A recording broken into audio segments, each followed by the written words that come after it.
Okay, people, in atoms, we were discussing about the structure of atom.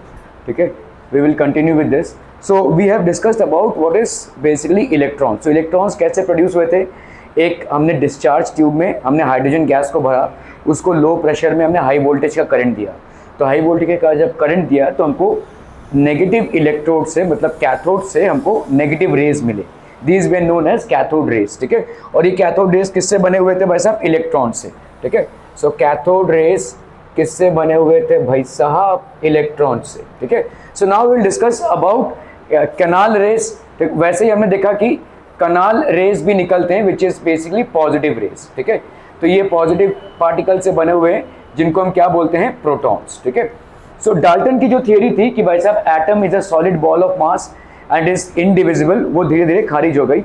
और अभी हमारा जो मॉडल है उसमें हमको थॉमसन्स के पुडिंग मॉडल में या थॉमसन के वाटरमेलन मॉडल में हमको इलेक्ट्रॉन और प्रोटॉन दोनों की संभावनाएं दिख रही हैं. ठीक है, सो what is basically proton? Proton is something that is located in centrally in the nucleus.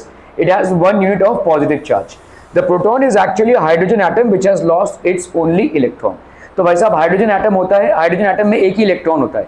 इस इलेक्ट्रॉन को अगर हम हटा दें तो जो हमको मिलता है that will be basically a proton. ठीक है, okay. The relative mass of a proton is 1 atomic mass unit. Charge of a proton. The charge of a proton is equal and opposite to the charge of an electron. तो proton का charge हमेशा equal और opposite होता है किसके? Of an electron. So the absolute charge of a proton is 1.6 into, तो आपका भाई साहब प्रोटॉन का चार्ज कितना होगा? 1.6 इंटू 10⁻⁻⁹ कूलम. ठीक है, ये पॉजिटिव चार्ज हो जाएगा. In other word the relative charge of a proton is +1. ठीक है, ये हो जाएगा भाई साहब आपका +1. Niels Bohr's model. ठीक है, तो he was known as the father of nuclear physics. ठीक है, आपका भाई साहब रदरफोर्ड का जो मॉडल है, बंद नहीं हुआ बेटा. ठीक है, रदरफोर्ड का जो अब लगा दे. ठीक है, रदरफोर्ड का जो मॉडल है that is basically known as, he was known as the father of nuclear physics. ठीक है, तो इन्होंने एक एक्सपेरिमेंट किया था. उस एक्सपेरिमेंट को इन्होंने गोल्ड फॉइल से किया था. ठीक है, what he did was gold foil का एक्सपेरिमेंट था. So the experiment look something like this कि भाई उन्होंने एक गोल्ड फॉइल को रखा. This is basically gold foil. आपने एल्यूमिनियम फॉइल देखा रहेगा राइट, जिसमें टिफिन वगैरह पैक होते हैं. ठीक है, वो आपका एल्यूमिनियम फॉइल है. जितना पतला एक एल्यूमिनियम फॉइल होता है लगभग उतना ही पतला एक गोल्ड फॉइल भी होता है. ठीक है, और उन्होंने भाई साहब यहाँ पे क्या रखा? एक रेडियो एक्टिव सब्सटेंस रखा. ठीक है, जिसमें से निकल रहे थे आपके रेस. ठीक है, ये जो रेस जा रहे थे ये ऐसे जा रहे थे और यहाँ पे इन्होंने जिंक सल्फाइड स्क्रीन रखा. ठीक है, this was basically zinc sulphide screen.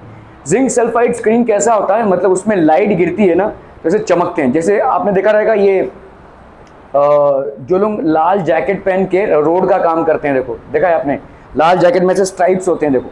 ठीक है, हाँ, रेडियम.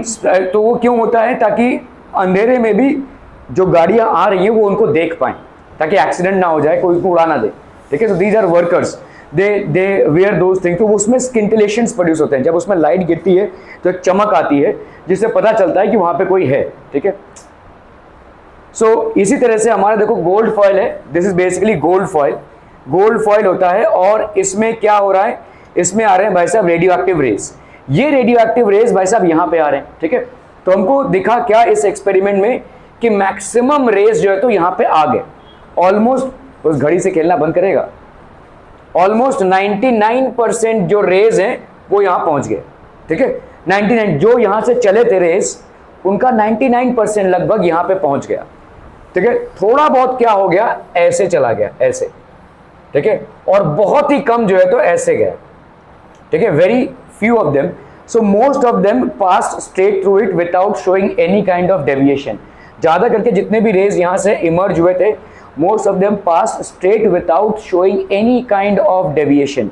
ठीक है, ये बिल्कुल स्ट्रेट गए. कुछ भाई साहब ऐसे डेविएट हुए, इस तरह से एंगल से डेविएट हुए, और कुछ क्या हुए भाई साहब? एकदम रिफ्लेक्ट बैक हुए. ठीक है, 3 ऑब्जर्वेशंस मिले. 99% वेंट स्ट्रेट थ्रू. ठीक है, went straight without any deviation, without any deviation. 99% went straight through without any deviation.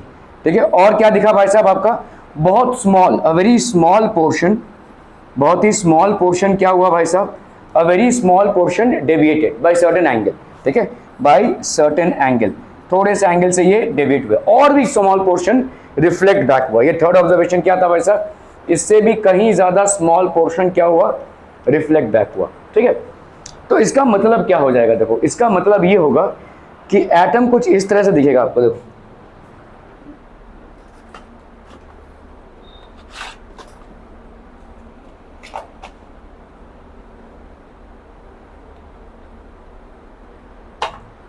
ठीक है, समझो ये एटम है कोई, ये एटम है, ऑब्वियसली इसके अंदर बहुत सारा एम्प्टी स्पेस होगा जिसमें से ये वाले रेज निकल गए होंगे, ये स्ट्रेट आ रहे हैं, ठीक है, इसमें से काफी सारा एम्प्टी स्पेस होगा, ये वाला जो एम्प्टी स्पेस आपको दिख रहा है, इस एम्प्टी स्पेस में से काफी सारे रेज निकल गए। एग्जैक्टली यही शेप नहीं होगा, मैं आपको बता रहा हूं कि ये रेज गए कहां से। ये जो फेंसिंग है इसमें काफी सारा एम्प्टी स्पेस होगा, तभी तो ये रेज जा पाएंगे वहां से। ठीक है, तो इन रेज का निकलना ये तय करता है कि एटम के अंदर काफी सारा एम्प्टी स्पेस है।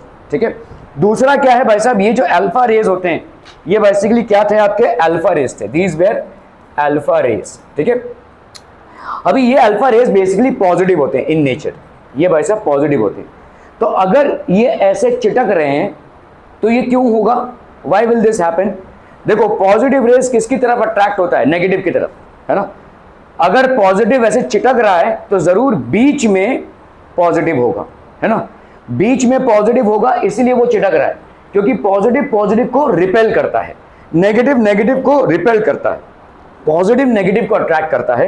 लेकिन पॉजिटिव और पॉजिटिव आपस में क्या होते हैं, रिपेल होते हैं, जैसे नेगेटिव और नेगेटिव आपस में क्या होते हैं, रिपेल होते हैं। ठीक है, तो इसका मतलब एटम के सेंटर में, एटम के सेंटर में बहुत छोटे से हिस्से में, और बहुत छोटे से हिस्से क्यों बोल रहे हैं, क्योंकि बहुत छोटा सा पार्टी ऐसे जा रहा है, तो मतलब एटम ऐसा रहेगा कुछ। ठीक है, इसके अंदर बहुत सारे स्पेसेस होंगे जहां से ये वाले रेस निकल गए भाई साहब। ठीक है, ये वाले रेस निकल गए, इसके अंदर बहुत सारा एम्प्टी स्पेस होगा जहां से ये पॉजिटिव रेस आराम से जा सकते हैं। इसके सेंटर में पॉजिटिव चार्ज होगा, जिसके वजह से क्या हो रहा है, ये आती हुई रे यहाँ पे थोड़ी, जो इसके बहुत पास आ रहा है वो ऐसे चिटक रहा है, जो इसके बहुत पास आ रहा है वो ऐसे चिटक रहा है। ठीक है, तो this was explained by the fact that atom has a lot of empty space inside it which would allow, बहुत मुस्कुराहट आ रही है भाई साहब, बहुत मजा आ रहा है, कुछ आता होगा। ठीक है, so atom has a lot of empty space inside it because of which these rays were easily able to cross through it. ठीक है, ये तो पहला ऑब्जर्वेशन का कंक्लूजन हो गया।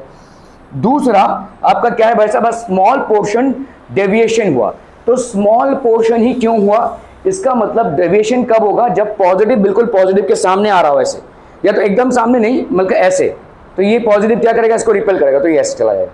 आ रहा था ऐसे, जाना चाहिए था ऐसे, लेकिन क्योंकि यहाँ पे पॉजिटिव है इसको रिपेल कर देगा तो ऐसे चला जाएगा। ये वाला भी ऐसे आ रहा होगा नीचे से, पॉजिटिव है तो ये रिपेल करता हुआ ऐसा चला जाएगा। तो बहुत छोटा सा हिस्सा एटम का, ठीक है, अ very small portion of the atom is positively charge, एक बहुत स्मॉल पोर्शन है एटम का जो क्या है भाई साहब, आपका पॉजिटिवली चार्ज है। क्लियर है, क्लियर है, क्लियर है। और ये जो एटम से लगकर जो बाउंस बैक होता है, ठीक है, तो ये जो बाउंस बैक हो रहा है, ठीक है, ये रिफ्लेक्ट बैक जो हो रहा है, बाउंस बैक होना एटम का, ठीक है, एटम के न्यूक्लियस से बाउंस बैक होना, ये यहां से जो बाउंस बैक हो रहा है, इसका मतलब ये बहुत ही छोटा सा पोर्शन है जो बाउंस बैक हो रहा है। ठीक है, तो यहाँ पे ये कैसा होता होगा, ये सॉलिड पोर्शन है, पॉजिटिव पोर्शन है, ये रेज आ रही है, इसको सीधा टक्कर देकर वापस, ठीक है, मतलब ये पहुंच ही नहीं पाएंगी, इसके पहले ही ये रिपेल हो जाएंगी। एक आ रहा है जो इसके ऊपर से जा रहा है, ऐसे चला जाएगा, एक आ रहा है जो इसके नीचे से जा रहा है, ये ऐसे चला जाएगा, लेकिन एक जो इसको सामने डायरेक्टली हिट करने वाला है, ये वापस चला जाएगा, यहां तक ही पहुंच पाएगा, ये रिपल्शन की वजह से ये वापस चला जाएगा, जिस रास्ते आया था उसी रास्ते वापस चला जाएगा। तो are these three phenomena explainable. ठीक है, एटम के अंदर बहुत सारा एम्प्टी स्पेस है जिसके लिए 99% जो रेज हैं वो विदाउट एनी डेविएशन स्क्रीन पे जाकर टकराती हैं। ठीक है, तो काफी सारा एम्प्टी स्पेस है एटम के अंदर। ओके, दूसरा क्या है भाई साहब, थोड़े बहुत रेज ऐसे डेविएट हो रहे हैं, मतलब ये आपका एटम का सेंटर है जो पॉजिटिवली चार्ज है, और ये पॉजिटिवली चार्ज पार्टिकल्स आ रहे हैं, ऐसे आ रहे हैं, यहाँ पे थोड़ा सा उनको रिपल्शन मिल रहा है, इसीलिए वो अपने पाथ से थोड़ा सा डेविएट हो जा रहे हैं। ये आ रहा है भाई साहब, ये पाथ से जो इधर से जा रहे हैं उनको कोई तकलीफ नहीं है, क्योंकि इनका रिपल्शन यहाँ तक नहीं पहुंच पा रहा है। जो बहुत करीब से जा रहे हैं, मतलब इसको टच नहीं कर रहे हैं, लेकिन जो करीब से आ रहे हैं तो उनको रिपल्शन फील हो रहा है, इसलिए ये ऐसे पथभ्रष्ट हो जा रहे हैं। ठीक है, थोड़ा सा भाई साहब इनका डेविएशन हो रहा है। और जो बिल्कुल इसके सामने आ रहे हैं भाई उसके साथ टकरा नहीं सकते, रिपल्शन होगा, वो उसी रास्ते वापस जाएंगे, तक बिना टक्कर खाए वो उसी रास्ते वापस चले जाएंगे। Are we clear to this one people? तो ये तीन फिनोमिनाज हुई। इससे ये पता चलता है कि एटम के अंदर बहुत सारा एम्प्टी स्पेस है। दूसरा ये पता चलता है कि एटम का सेंटर जो है वो पॉजिटिवली चार्ज है। ठीक है, दो चीजें पता चलती है। तो इसीलिए रदरफोर्ड का जो मॉडल आया वो ऐसे आया, देखो एटम के अंदर होती हैं भाई साहब पॉजिटिवली चार्ज प्रोटॉन्स, और इलेक्ट्रॉन्स जो हैं वो एटम के आजू बाजू ऐसे घूम रही हैं।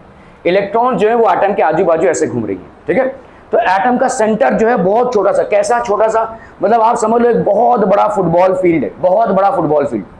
फुटबॉल फील्ड का साइज अप्रॉक्सीमेटली सबको मालूम होगा।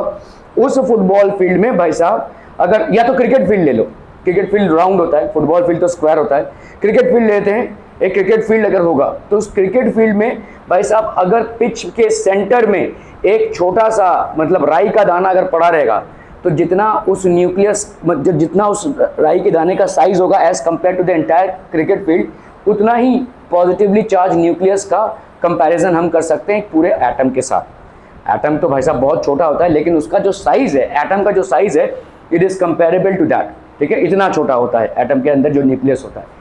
इसीलिए 99% of the rays are passing without any kind of deviation और reflection back. Deviation, straight path में जाना, ये कंफर्म करता है कि काफी सारा एम्प्टी स्पेस है एटम के बीच में। डेविएशन होना ये कंफर्म करता है कि very very small part of the atom is positively charge, and reflecting back of some of the rays confirms that the centre of the atom is very minutely positive charge. ठीक है, तो ये भाई साहब हमारे रदरफोर्ड के experiments थे।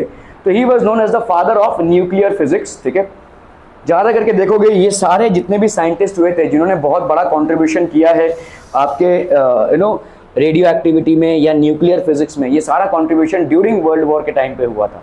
ठीक है, उस टाइम पे भाई साहब साइंटिस्ट लोगों को बहुत प्रेशर था to get into atomic level physics. फिर भाई साहब न्यूक्लियर केमिस्ट्री, न्यूक्लियर वेपन्स बनाने का बहुत प्रेशर डेवलप हो रहा था, और इसी टाइम पे ज़्यादा करके डिस्कवरीज हुई हैं, ज़्यादा करके आपके साइंटिस्ट लोगों की discovery. He is famous for his work on radioactivity and the discovery of the nucleus of the atom with gold foil experiment. ठीक है, he got the Nobel Prize in chemistry in 1909. तो Rutherford's model of an atom, Ernest Rutherford was interested in knowing how the electrons are arranged within an atom. क्योंकि Thompson का जो देखिए Dalton की theory अभी तक फेल हो चुकी है, अभी थॉमसन की मॉडल है भाई साहब। थॉमसन का मॉडल क्या बोल रहा है कि एक पूरा पॉजिटिवली चार्ज बॉडी है और उसके अंदर भाई साहब न्यूक्लियस के मतलब पॉजिटिवली चार्ज बॉडी के अंदर इलेक्ट्रॉन्स हैं। लेकिन अगर ऐसा होगा तो ना ही इलेक्ट्रॉन सर्वाइव कर पाएगा और ना ही प्रोटॉन सर्वाइव कर पाएंगे, ना ही आपके पॉजिटिवली चार्ज पार्टिकल सर्वाइव कर पाएंगे।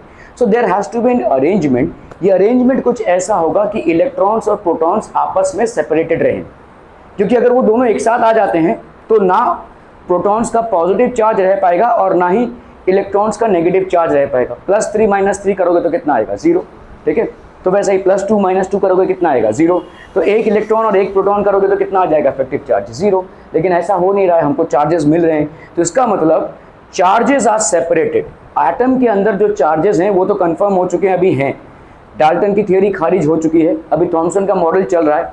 लेकिन थॉमसन के मॉडल में रदरफोर्ड ने ये सजेस्ट किया कि भाई कैसे हो सकता है ऐसे, ये तो प्रूव है कि हमारे एटम्स के अंदर भाई साहब चार्जेस हैं। तो अब आपका जो स्केल एंड कोम एक्सपेरिमेंट्स हैं इनसे ये तो प्रूव हो जाता है कि एटम्स के अंदर चार्जेस हैं। एटम भले ही न्यूट्रल है लेकिन चार्जेस तो हैं। ठीक है, ये चार्जेस का अरेंजमेंट अभी हमको ये भी पता चल रहा है कि भाई साहब पॉजिटिव चार्ज भी है और नेगेटिव चार्ज भी रहेगा, इसीलिए तो एटम न्यूट्रल है। ठीक है, लेकिन इनका अरेंजमेंट कैसे है? अगर हम यह मान ले, अगर वाटरमेलन मॉडल को मान लेते हैं, तो जो लाल कलर का जो वाटरमेलन है जिसको हम पॉजिटिव पार्ट बोल रहे हैं, उसके अंदर जो सीड्स हैं वो इलेक्ट्रॉन्स हैं।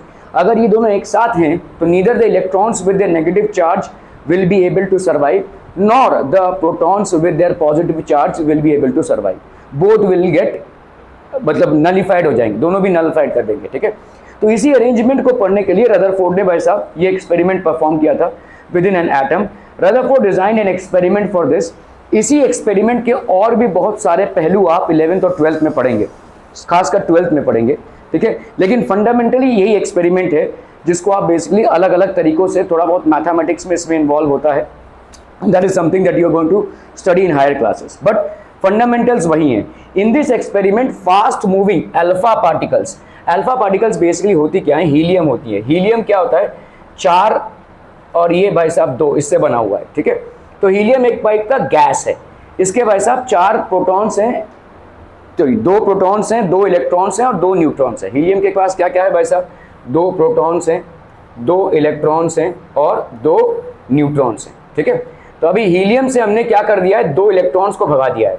तो अभी हीलियम का चार्ज कितना हो गया भाई साहब, 2 प्रोटॉन्स एक्स्ट्रा हो गए ना, पहले तो न्यूट्रल रहेगा, 2 प्रोटॉन्स और 2 इलेक्ट्रॉन्स। न्यूट्रॉन्स का टेंशन मत लो, न्यूट्रॉन्स भाई साहब लगे कोई चार्ज नहीं होता इनका, न्यूट्रल होता है, इनका नाम ही न्यूट्रॉन है। न्यूट्रॉन मीन्स न्यूट्रल, इनमें कोई चार्ज नहीं होता, ठीक है। तो ये 2 प्रोटॉन और 2 इलेक्ट्रॉन से बना हुआ है, इन 2 इलेक्ट्रॉन्स को भगा दिया गया है। अगर ये 2 इलेक्ट्रॉन्स भागते हैं तो इसका इफेक्टिव चार्ज कितना हो जाएगा बोलो, He2+, मतलब इसमें 2 प्रोटॉन्स का चार्ज आ गया, इसी को हम अल्फा पार्टिकल बोलते हैं। This is known as alpha particle. So an alpha particle भाई साहब है क्या, alpha particle carries 2 units of positive charge। Alpha particle carries 2 units of positive charge. Alpha particle में भाई साहब 2 यूनिट का पॉजिटिव चार्ज है। आर वी क्लियर, हंसी नहीं रुक रही है ना। Alpha particle carries 2 units of positive charge. In this experiment fast moving alpha particles were made to fall on a thin gold foil. Thin gold foil मतलब एकदम जैसे एल्यूमिनियम फॉइल होता है आपका, उससे भी थिन एक गोल्ड फॉइल पे से फास्ट मूविंग अल्फा पार्टिकल्स को बॉम्बार्ड किया गया। अल्फा पार्टिकल्स को स्पीड दी गई और स्पीड से उनको बॉम्बार्ड किया गया एक गोल्ड फॉइल पे, ठीक है। Okay, so what are alpha particles? It is a positively charged particle having 2 units of positive charge and 4 units of mass। जैसे आपने देखा भाई साहब, हीलियम क्या है भाई साहब, ऐसा है हीलियम, ठीक है। तो इसमें 4 यूनिट्स ऑफ मास होता है, इसमें से हमने 2 इलेक्ट्रॉन को भगा दिया है, तो यहाँ पे He2+ हो गया है, ठीक है। He2+ हो गया, 2 इलेक्ट्रॉन्स भाग गए इसमें से और हमारा बन गया यहाँ पे। तो ये आपका देखो, ये आपका सोर्स है, अल्फा रेस प्रोड्यूस करने का सोर्स है। ये एक ऐसा सोर्स है जिसमें अल्फा रेस प्रोड्यूस होते हैं, ठीक है। they are beam of positively charged particles। तो ये आपके पॉजिटिवली चार्ज पार्टिकल्स होते हैं। In front of the source keep a thin gold foil. तो हमने एक थिन सा, बहुत ही थिन सा गोल्ड फॉइल लिया हुआ है, ठीक है। गोल्ड फॉइल लिया हुआ है और thin sheet made up of gold foil. और यहाँ से हमने देखो पहले क्या किया, हमने देखो यहाँ से जो रेज निकलेंगी ऐसे निकलेंगी, है ना। तो इसको भाई साहब हमको ऐसे करने के लिए we have taken 2 pin holes, इनमें से जा रहा है भाई साहब, ये लेजर टाइप का जा रहा होगा, ठीक है। सो ये पाथ रे ऐसे जाएगा और इसमें फाइट होगा। So they first pass through the gold sheet. तो यहाँ पे देखो गोल्ड शीट में हमको यहाँ पे स्किंटिलेशंस मिल रहे हैं, ठीक है। वी बेसिकली गेट ऐसे चमक आ रहा है, जैसे ही वहाँ पे स्ट्राइक करेगा पीछे स्क्रीन में तो एक चमक सा आएगा, ठीक है। लेकिन साथ ही साथ let's see the reason behind this by performing a simple experiment, ठीक है। तो आपका भाई साहब ये है सूरज, ठीक है। Stand near a fence and throw a stone towards the fence. तो सूरज क्या कर रहा है भाई साहब, एक पत्थर का ढीला उठा के फेंक रहा है, ठीक है। जब ये पत्थर फेंक रहा है तो क्या पॉसिबिलिटीज होंगी, ये फेंस पे फेंक रहा है, फेंस को देखो, ठीक है। तो फेंस में अगर बहुत ज़्यादा जगह है तो पत्थर क्रॉस करेगा, अगर कम जगह है तो पत्थर शायद टकरा के गिर जाए, ठीक है। तो जितना कम जगह होगा उतना कम पॉसिबिलिटी होगा इस पत्थर का उस दूसरी तरफ जाने के लिए। क्या ये समझ में आ रहा है? जितना ज़्यादा आपका स्पेस रहेगा उतनी ज़्यादा प्रोबेबिलिटी रहेगी, प्रोबेबिलिटी भी आपका एक चैप्टर है मैथ्स में, तो उतनी ज़्यादा प्रोबेबिलिटी रहेगी उस पत्थर का फेंस क्रॉस करके उधर साइड जाने में। जितना कम स्पेस होगा उतना कम प्रोबेबिलिटी रहेगा उस पत्थर का उस साइड में क्रॉस करके जाने के लिए। तो अभी आपने क्या देखा कि ज़्यादा से ज़्यादा rays 99% of the rays were passing straight through. मतलब क्या है, एटम के अंदर बहुत सारा एम्प्टी स्पेस है, ये सिद्ध करता है, ठीक है। So stand near a fence and throw a stone towards the fence. आपने वैसा फेंका तो स्टेन मतलब इसको क्रॉस करके उधर लैंड कर गया, ठीक है। The stone passes to the fence to the other side, okay। Why does this happen? Because there is a space in between। तो आपका भाई साहब there is a lot of empty space between the two planks। इन दोनों planks के बीच में काफी सारा empty space है, hence the stone passes through the fence, ठीक है। लगभग यही लॉजिक हमारा अल्फा पार्टिकल्स का गोल्ड फॉइल से पास होने में भी लगता है। Similarly in the gold atom there is a lot of empty space from where the alpha rays pass through। तो काफी सारा empty space है और अल्फा रेज जो है तो इसमें से पास कर रहे हैं, ठीक है। They are also like stones which have been pelted on the gold atom, ठीक है। Okay, so the second ray hits the gold foil and turns back। तो हम दूसरे रे की बात कर रहे हैं, जो इस पे हिट करता है और वापस आता है, हिट करता है और वापस आता है, इनकी तादाद बहुत बहुत कम है, बहुत ही कम, ठीक है। Let's see the reason behind this. इसके पीछे रीजन क्या होगा, अभी आपने प्लैंक्स का जो स्पेस है तो यहाँ पे टकराकर वापस आया होगा, ठीक है। तो इसने पत्थर फेंका, एक प्लैंक पे टकराया और वापस आया, ठीक है। So that is what has happened. The second ray hits the gold foil and turns back, the second stone hits the fence and turns back. तो ये वैसा फेंस को हिट करके, why does this happen, this happens because the stone hits the plank and doesn't allow the stone to pass through. तो ये Planck को hit करता है और ये प्लैंक जो है स्टोन को पास होने नहीं दे रहा है, it is not allowing the stone to pass through, ठीक है। Similarly, in the gold atom, there is a positively charged part which turns the positively charged alpha rays. तो यहाँ पे गोल्ड एटम में छोटा सा एक स्मॉल सा पॉजिटिवली चार्ज पार्ट है जो अल्फा रेस को फेंस की तरह, भाई साहब ये अल्फा रेस ऐसे आ रहे हैं लेकिन इसको हिट नहीं कर पाएंगे क्योंकि रिपल्शन है, तो ये वापस जाएंगे, ठीक है। अल्फा रेस आ रहे हैं, रिपल्शन है, तो वापस जाएंगे, ठीक है। It's like a fence which is not allowing the positively charge alpha rays to pass through, ठीक है। अभी देखो कुछ रेस जो है तो पहला तो था कि भाई साहब मैक्सिमम रेस पास थ्रू, तो काफी सारा एम्प्टी स्पेस है, some of them retrace their path back. So alpha rays being positively charge particles, alpha rays भाई साहब क्या है, अल्फा रेस पॉजिटिवली चार्ज हैं, तो ये पॉजिटिवली चार्ज एटम को मतलब हिट भी नहीं कर पाएंगे, उसके पहले वापस आ जाएंगे, हिट भी नहीं कर पाएंगे उसके पहले, क्या क्या टाइम है, हाँ क्या बोल रहे हैं, क्लास से इसको बंद तो कर गया, ठीक है। Majority of the rays passes through the gold sheet, this shows that the part from which the positively charge alpha rays turns back is very small in size compare to the empty space, ठीक है। तो बहुत ही कम है, मतलब positive charge जो है atom में बहुत ही कम है, वेरी लेस, इसीलिए आपका बहुत कम पोर्शन ही ऐसे रिफ्लेक्ट बैक हो रहा है, मैक्सिमम पोर्शन भाई साहब आगे ही जा रहा है, ठीक है, maximum portion is going through. Conclusion of Rutherford's alpha particle scattering experiment show the presence of a nucleus in the atom. It is also given the following important information about the nucleus of the atom. Nucleus of an atom भाई साहब क्या हो जाएगा, it will B positively charge. Nucleus of an atom is very dense and hard, बहुत ही dense है और hard भी है, ठीक है, it's very dense and hard, positively charge भी है। Nucleus of an atom is very small as compare to the size of the atom as a hole, ठीक है, बहुत ही छोटा है। जैसे एक फुटबॉल, एक वैसा क्रिकेट फील्ड में एक छोटा सा अगर आपने राई का दाना रख दिया पिच में, तो जितना उसका कंपेरेबल साइज है उतना ही लगभग न्यूक्लियस का कंपेरेबल साइज है to the size of an atom, ठीक है। The radius of the nucleus has been found to about 10⁵ times smaller than the radius of the atom. तो मतलब रेडियस ऑफ द एटम जो होगा, radius of atom is equal to 10⁵ into radius of nucleus. 10⁵ मतलब 1,00,000 गुना, ठीक है, 1,00,000 गुना ज्यादा, 10⁵ मतलब 1,00,000 गुना, मतलब रेडियस एटम का 1,00,000 गुना ज्यादा है किससे, रेडियस ऑफ न्यूक्लियस। ये आपका भाई साहब न्यूक्लियस है और ये आपका भाई साहब एटम का रेडियस है। ये न्यूक्लियस का रेडियस हो गया, ये एटम का रेडियस हो गया। तो radius of the atom is almost 1,00,000 times more than the radius of the nucleus, ठीक है।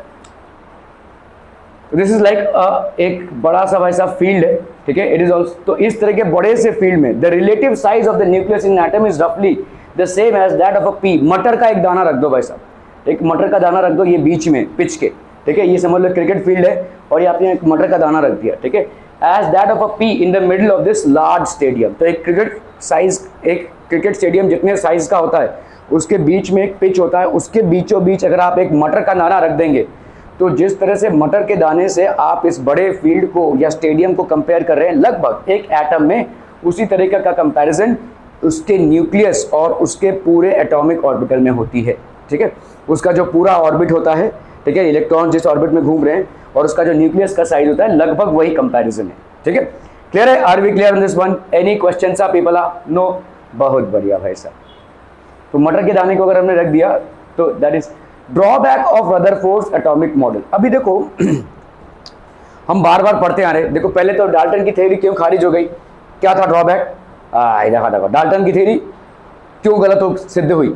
Y? Solid ball of mass है, हाँ, तो कोई चार्ज नहीं। उन्होंने बोला कि इंडिविजिबल है, इसका और हम कोई टुकड़ा नहीं कर सकते, ये इंडिविजिबल है, सॉलिड बॉल ऑफ मास है, खत्म हो गई कहानी। बाकी थॉमसन जब आए तो उन्होंने देखा कि भाई यहाँ से तो पॉजिटिव और नेगेटिव चार्ज निकल रहे हैं, ठीक है। जब हमने वो कोम वाला एक्सपेरिमेंट किया या स्केल वाला एक्सपेरिमेंट किया, so there are charges, any substance when it is rubbed is shown to possess charges, very small amount of charges. तो इसका मतलब पॉजिटिव और नेगेटिव चार्ज एग्जिस्ट करते हैं, ठीक है। तो थॉमसन की थियरी में जो हुई उसका ड्रॉबैक क्या था कि भाई साहब आपके जो पॉजिटिव और नेगेटिव चार्जेस होते हैं वो इतने क्लोजली एक साथ नहीं रह सकते, ठीक है। या तो आपका पॉजिटिव चार्ज खत्म हो जाएगा या तो नेगेटिव चार्ज, दोनों भी जीरो हो जाएंगे। तो ये थॉमसन का ड्रॉबैक था। रदरफोर्ड का ड्रॉबैक क्या था? कोई भी जो भी पार्टिकल जो चार्ज होता है, ठीक है, जो चार्ज पार्टिकल होता है, चार्ज पार्टिकल अगर मूव करता है, ठीक है, अभी देखो इलेक्ट्रॉन, उन्होंने बोला इलेक्ट्रॉन ऐसे मूव कर रहा है, तो अगर चार्ज पार्टिकल मूव करता है तो उसका भाई साहब लॉस ऑफ एनर्जी होता है, इट लूजेस एनर्जी। और अगर लॉस ऑफ एनर्जी होगा तो वो ऐसे, और तो देखो रदरफोर्ड क्या बोल रहे हैं, ये पॉजिटिवली चार्ज न्यूक्लियस है और इलेक्ट्रॉन्स क्या है भाई साहब ऐसे घूम रहे हैं, ठीक है। ये रदरफोर्ड का मॉडल है, ठीक है। व्हाट इज ट्राइंग टू से इज कि भाई हमारे इतने सारे जो रेस थे, अल्फा रेस थे, वो बेझिझक अगर एटम के अंदर से गुजर गए तो इसका मतलब काफी सारा एम्प्टी स्पेस यहाँ पे था। There was a lot of empty space inside which allowed the positively charge alpha particles to pass through, ठीक है, समझ में आ रही है। लेकिन अगर, और इलेक्ट्रॉन्स क्या है वैसा ऐसे घूम रहे हैं, ये इलेक्ट्रॉन्स हैं, these are basically electrons as suggested by Rutherford, the electrons are revolving in orbits around the nucleus.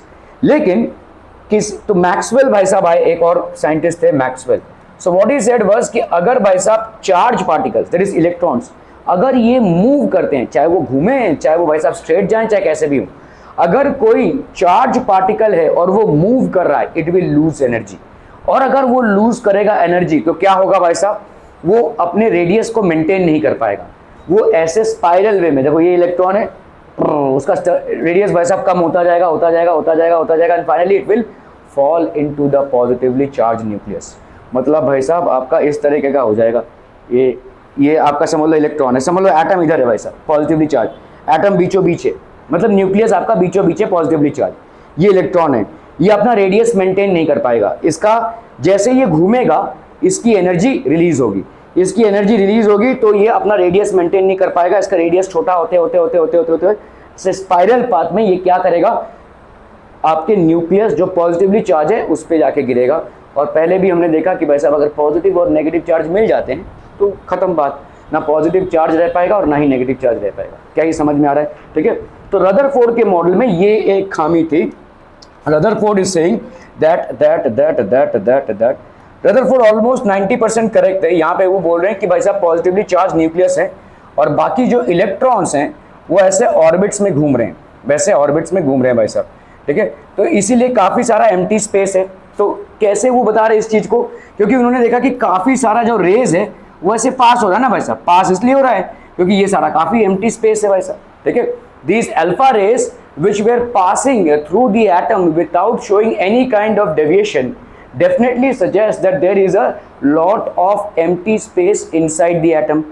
थोड़े बहुत जो रेस थे वो कैसे जा रहे थे भाई साहब, इसके पास आ गए बहुत, तो पॉजिटिव चार्ज का रिपल्शन एक्सपीरियंस करेंगे तो ये ऐसे चले गए, ठीक है। ये बहुत पास आ गया, पॉजिटिव चार्ज का रिपल्शन एक्सपीरियंस करेंगे तो ऐसे चले गए। बाकी वाले स्ट्रेट जा रहे हैं, बाकी वाले भाई साहब अभी भी स्ट्रेट जा रहे हैं। तो थोड़े बहुत जो बहुत पास आ रहे हैं वो ऐसे रिपल्शन एक्सप्रेस कर रहे हैं। एकदम जो सामने आ जाएंगे ऐसे तो ये तो हिट नहीं कर सकते, ये तो पॉजिटिव है, ये भी पॉजिटिव है, तो ये रिपल्स करके ऐसे चला जाएगा। एकदम जो सामने आएंगे ये रिपल्स करके ऐसे चला जाएगा। So this is how Rutherford suggested the model of an atom. Rutherford के हिसाब से भाई साहब एक सेंट्रली पॉजिटिव चार्ज होता है और इलेक्ट्रॉन्स क्या कर रहे हैं भाई साहब, ऐसे घूम रहे हैं। Electrons are revolving around a centrally positive charge nucleus. तो ये भाई साहब आपके इलेक्ट्रॉन्स हो गए जो सेंट्रली पॉजिटिव चार्ज न्यूक्लियस के आजू बाजू घूम रहे हैं, creating a lot of empty space inside the nucleus for the positive charge to easily pass through. और जो भी आपको पीछे जाता हुआ रेस दिखा वो इसलिए दिखा क्योंकि ये सीधा जाकर प्रोटॉन्स को हिट करने वाले थे तो ये वापस आ गए। क्लियर है? Are we clear on this one people? ठीक है। तो ये ऐसा मॉडल रदरफोर्ड ने सजेस्ट किया, लेकिन रदरफोर्ड के मॉडल में एक खामी ये रह गई कि मैक्सवेल आए भाई साहब, उस टाइम पे मैंने जैसे बोला आपको, बहुत सारे साइंटिस्ट लगे हुए थे एटॉमिक फिजिक्स को समझने के लिए। एटॉमिक फिजिक्स को समझने के लिए बहुत सारे साइंटिस्ट का एक बहुत बड़ा क्राउड था। किसी ने ओपेनहाइमर मूवी देखा है? ओके, रिसेंटली मूवी एक रिलीज हुई है ओपेनहाइमर, उसमें actually Oppenheimer was the designer of the atomic bomb which was dropped on Japan. ठीक है, जापान में जो एटॉमिक बॉम्ब ड्रॉप किया गया था उसके वो डिज़ाइन किया था उन्होंने, और इसके लिए एक अच्छा खासा नया शहर बना था यूएस में। बहुत दिनों से प्लानिंग चली थी और बहुत दिनों, खैर ये सब के बाद भी उस टाइम पे बहुत सारे साइंटिस्ट लोग जो भी थे, Einstein, bore, Niels Bohr, Oppenheimer, ऐसे सारे साइंटिस्ट लोगों को दिखाया है। उन लोग सब एटॉमिक रिसर्च के बारे में बहुत सारी बातें करते हुए। ठीक है, तो उस टाइम पे मैक्सवेल भी थे। तो मैक्सवेल ने बोला कि भाई साहब सब कुछ ठीक है, लेकिन थियरी ये बोल रही है कि अगर कोई चार्ज पार्टिकल है, चाहे वो प्लस हो चाहे माइनस, चार्ज पार्टिकल है, चाहे वो भाई साहब प्लस हो चाहे माइनस, अगर हम उसको मूव कराएंगे, कैसे भी मूव होने दो, ऐसे सर्कल्स में मूव होने दो या ऐसे स्ट्रेट में मूव होने दो, वो अपनी एनर्जी लूज करेगी, इट विल लूज एनर्जी। ठीक है, any moving particle which is charge, any charge particle which is moving, when it moves it loses it's energy. और अगर ये एनर्जी लूज कर रहा है तो वो अपने पाथ को मेंटेन नहीं कर पाएगा। वो मेंटेन नहीं कर पाएगा मतलब वो भाई साहब ऐसे स्पाइरल पाथ में आ जाएगा, ये उसका रेडियस रिड्यूस होता रहेगा। देखो हर रेवोल्यूशन में उसका रेडियस रिड्यूस होते होते एक स्पाइरल पाथ फॉलो करेगा and finally it will land up into the nucleus. और हमने देखा भाई साहब, हमने अभी अभी तो थॉमस का थियरी खारिज कर दिया, इसलिए क्योंकि पॉजिटिव और नेगेटिव चार्ज एक साथ नहीं रह सकते, लेकिन यहाँ वही हो रहा है। ठीक है, ये इलेक्ट्रॉन है भाई साहब, ये घूम रहा था, लेकिन क्योंकि ये मूविंग पार्टिकल है, it is constantly losing energy, and a moving particle which is constantly losing energy will lose its radius as well. When it is losing its radius, obviously what will happen, it will follow a spiral path and it will land up into the positively charged nucleus. अगर भाई साहब ये nucleus में land up कर रहा है तो ना ही न्यूक्लियस का पॉजिटिव चार्ज बचेगा और ना ही इलेक्ट्रॉन का नेगेटिव चार्ज, दोनों भी ध्वस्त हो जाएंगे, दोनों भी खत्म हो जाएंगे। Are we clear on this one people? ठीक है, तो इसका मतलब भाई साहब कुछ तो है कि इन इलेक्ट्रॉन्स का पाथ से डेविएशन नहीं हो रहा है। ठीक है, so both the theories are correct, so there has to be something. तो यहां पे आपकी रदरफोर्ड की थियरी फेल होती है कि he was not able to explain why the electrons still being a charge particle and in a moving status are not losing their energy and falling directly into the nucleus. ये क्यों हो रहा है ये explain नहीं कर पाए। ठीक है,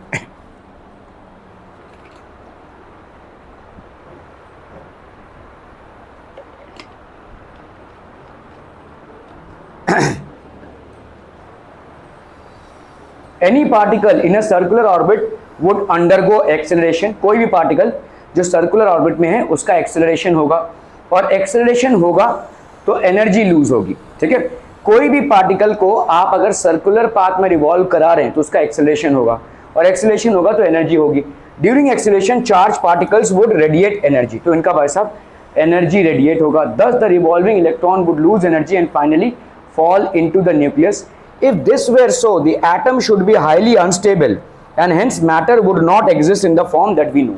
तो आपका एटम बहुत अनस्टेबल हो जाएगा। ठीक है, if this were so, the atom should be highly unstable, बहुत अनस्टेबल हो जाएगा एटम। ठीक है, and hence matter would not exist in the form that we know. जिस तरह से हम मैटर को जानते हैं वो ऐसे एग्जिस्ट नहीं करेगा भाई साहब, ना प्लस चार्ज एग्जिस्ट कर पाएगा और ना ही माइनस चार्ज एग्जिस्ट कर पाएगा। ठीक है, are we clear on this one people? तो यहाँ पे रदरफोर्ड का चैलेंज आ जाता है। उन्होंने लगभग सही मॉडल दे दिया था, लेकिन इस चीज को वो एक्सप्लेन नहीं कर पाए कि कैसे बावजूद इसके कि electron is a charge particle and बावजूद इसके कि वो मूव कर रहा है, वो एनर्जी लूज करते हुए directly nucleus of the atom में फॉल डाउन नहीं होगा।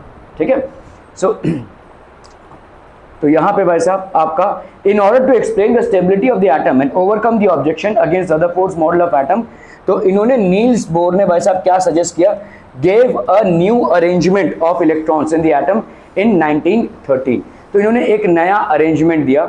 इन्होंने बोला कि भाई देखिए जो इलेक्ट्रॉन्स रिवॉल्व कर रहे हैं वो सही है, इलेक्ट्रॉन्स आपके एटम के इर्द गिर्द रिवॉल्व कर रहे हैं, और जिन ऑर्बिट्स पे रिवॉल्व कर रहे हैं उन ऑर्बिट्स पे स्टेशनरी लेवल कैसा है। देखो बहुत बड़े बड़े हाईवेज में, जैसे इंडिया में तो ये नहीं है लेकिन बाहर देशों में आपके स्पीड लेन्स होते हैं। ठीक है, आपको अगर 40 पे गाड़ी चलानी है तो आपके लिए अलग लेन है, आपको अगर 80 पे गाड़ी चलानी है तो आपके लिए अलग लेन है, आपको अगर 120 पे गाड़ी भगानी है तो आपके लिए अलग लेन है। ठीक है। ऐसे 3-4 लेन्स होते हैं और उनकी स्पीड लिमिट्स होती हैं। जो भाई साहब 120 के लेन पे जा रहा है वो 40 पे गाड़ी नहीं भगा सकता, ठीक है, उसका ऊपर फाइन लग जाएगा। और जो भाई साहब आपका 40 के स्पीड पे चला रहा है, वो 40 के स्पीड वाली लेन में वो 120 पे गाड़ी नहीं भगा सकता। तो हर एक लेन की एक स्पीड लिमिट है ताकि गाड़ी मतलब देखिए एक्सीडेंट का मेन कॉज क्या होता है, एक बहुत जोर से आ रहा है और एक बहुत धीरे से जा रहा है, तो वो सामने आ गया तो होगा ही भाई साहब टक्कर, ठीक है। तो एक्सीडेंट्स का मेन कॉज यही होता है। तो इसलिए in most of the countries huge highways have been divided into separate lanes. किसी को हाई स्पीड कंफर्टेबल नहीं है तो ठीक है, वो कम स्पीड में एक पर्टिकुलर लेन में चला सकता है। किसी को हाई स्पीड डिजायरेबल है तो उस स्पीड से वो उतरना नहीं चाहिए, उसी स्पीड में वो एक डिफरेंट लेन में गाड़ी को चला सकता है, ठीक है। तो यहाँ पे क्या है, इसका मतलब ये हो गया कि हर गाड़ी की एक स्पीड लेवल के हिसाब से उसकी लेन है ना। हर गाड़ी की अपनी स्पीड लेवल के हिसाब से एक लेन निर्धारित है ताकि ये वाली इसमें ना आ जाए, ये वाली इसमें ना आ जाए और एक्सीडेंट्स ना हो। ऐसा ही कुछ नील्स बोर ने भी बोला। नील्स बोर ये बोल रहे हैं कि भाई साहब ये जो आप बोल रहे हो स्पाइरल पाथ फॉर्म करके फॉल होगा, इट इज करेक्ट, ठीक है, बट एटम्स के आजू बाजू कुछ स्टेशनरी ऑर्बिट्स होते हैं, मतलब इनकी एनर्जी फिक्स होती है। अगर इलेक्ट्रॉन इस स्टेशनरी ऑर्बिट में होगा तो उसकी भी एनर्जी फिक्स होगी। तो बावजूद इसके कि इलेक्ट्रॉन एक चार्ज पार्टिकल है और बावजूद इसके कि वो मूव कर रहा है, अगर वो अपने स्टेशनरी ऑर्बिट में होगा, मतलब एटम के आजू बाजू जो ऑर्बिट में वो चल सकता है, जिस लेन में वो चल सकता है, जिस लेन में वो मूव हो सकता है, अगर वो उस ऑर्बिट में होगा तो उसकी एनर्जी लेवल नहीं गिरेगी, ठीक है। Its energy level is not going to fall, ठीक है, और वो घूमता ही रहेगा जब तक उस पर्टिकुलर एनर्जी लेवल में है। क्या ये मामला समझ में आ रहा है? जैसे हाईवे में जितने भी आपके लेन्स होते हैं, उन लेन्स में गाड़ियों की स्पीड वही होनी चाहिए, उससे कम में या उससे ज़्यादा में प्रॉब्लम होगा, फिर आपको लेन चेंज करना पड़ेगा, ठीक है।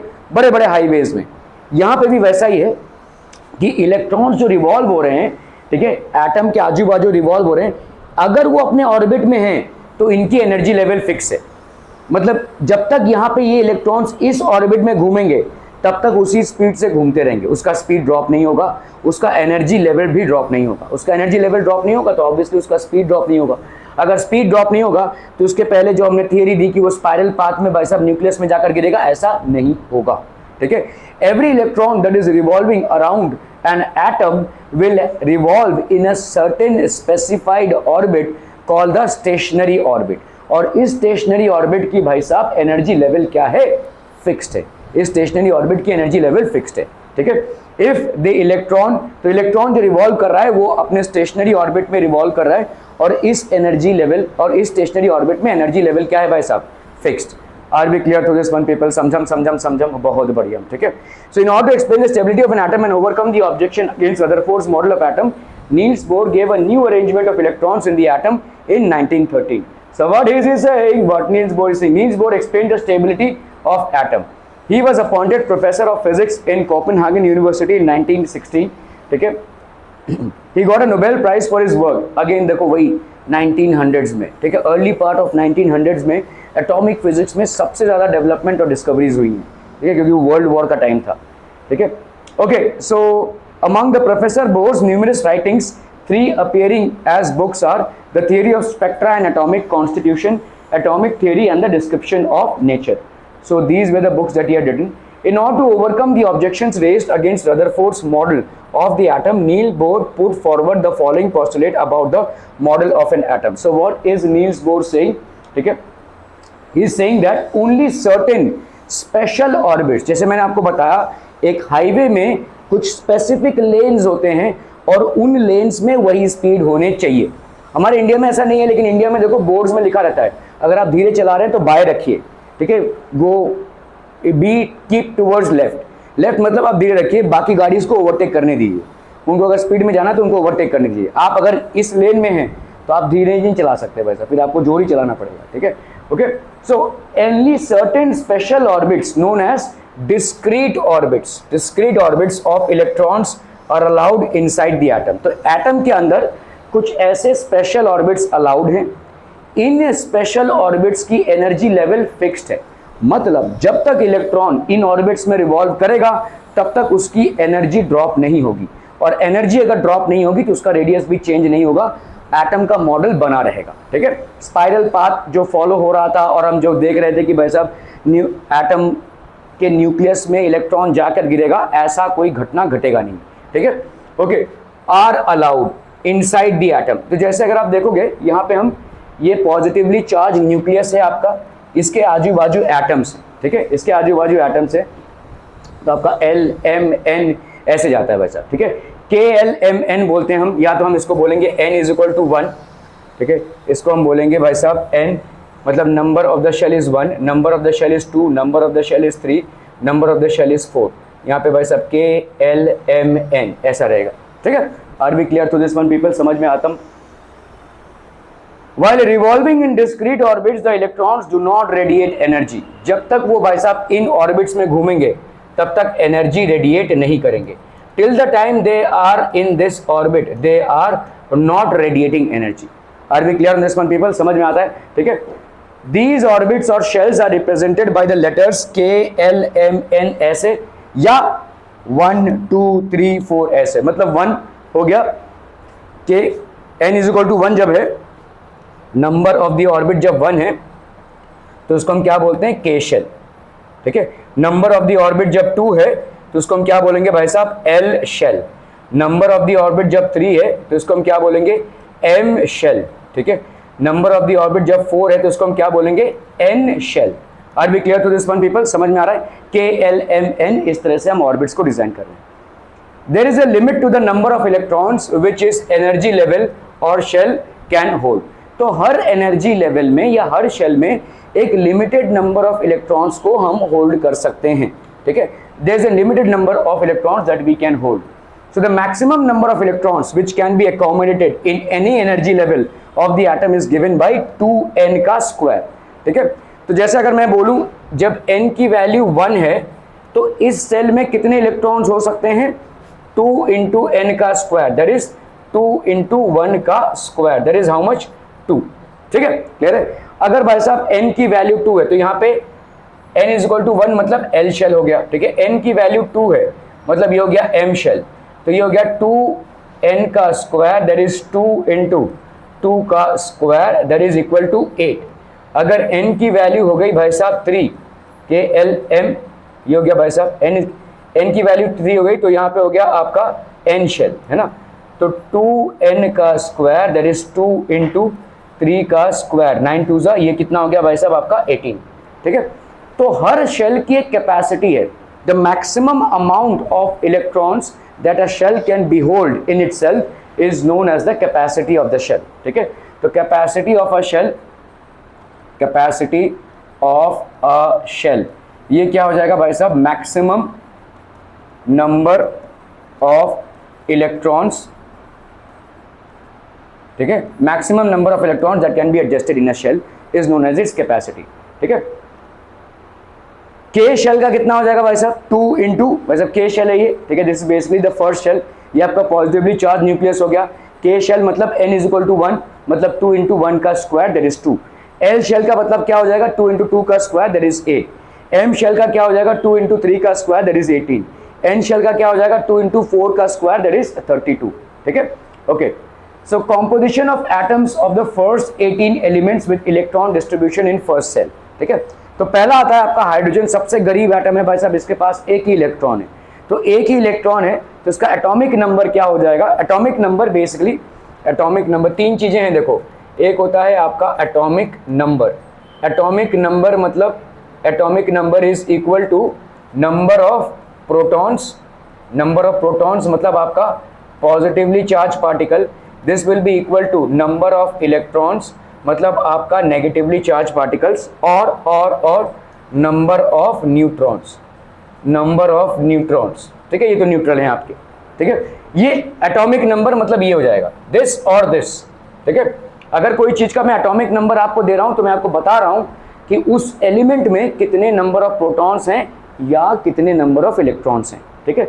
और अगर आपका भाई साहब एटॉमिक मास बताया जा रहा है, atomic mass will be equal to number of protons plus plus plus number of neutrons. Atomic mass क्या हो जाएगा भाई साहब, number of protons plus number of neutrons, ठीक है। अभी हाइड्रोजन एक गरीब एटम, इसका एटॉमिक नंबर क्या है भाई साहब 1। अभी आप इलेक्ट्रॉन्स का डिस्ट्रीब्यूशन देखेंगे तो एक ही इलेक्ट्रॉन है जो पहले ऑर्बिट में रहेगा, ठीक है। अभी आते हैं हम भाई साहब हीलियम एटम पे, ठीक है। हीलियम एटम के एटॉमिक नंबर क्या है भाई साहब 2। तो आपके एल वाले शेल की कैपेसिटी कितनी है 2 × 1 का स्क्वायर, तो दोनों भी इसमें एडजस्ट हो जाएंगे, तो ये क्या हो जाएगा भाई साहब हीलियम में 2, ठीक है। ओके, लिथियम पे आते हैं, इसका 3 है देखो, ठीक है। तो पहले वाले एल शेल की कैपेसिटी कितनी है बोलो 2 × 1 का square that is 2। M shell की कैपेसिटी कितनी होगी 2 × 2 का स्क्वायर दैट इज 8। तो भाई साहब एक ही इलेक्ट्रॉन यहां पे भरा जाएगा, only 1 electron will be filled here. Are we clear on this one people, ठीक है। बेरिलियम भाई साहब 4 हो गया, यहां पे पहले में 2 और दूसरे वाले में भी 2 और 2 भाई साहब हो गया 4। बोरॉन हो गया 5, ये 2 और दूसरे वाले में कितना हो गया 3, ठीक है। कार्बन ये हो गया 2 और दूसरे वाले में 4।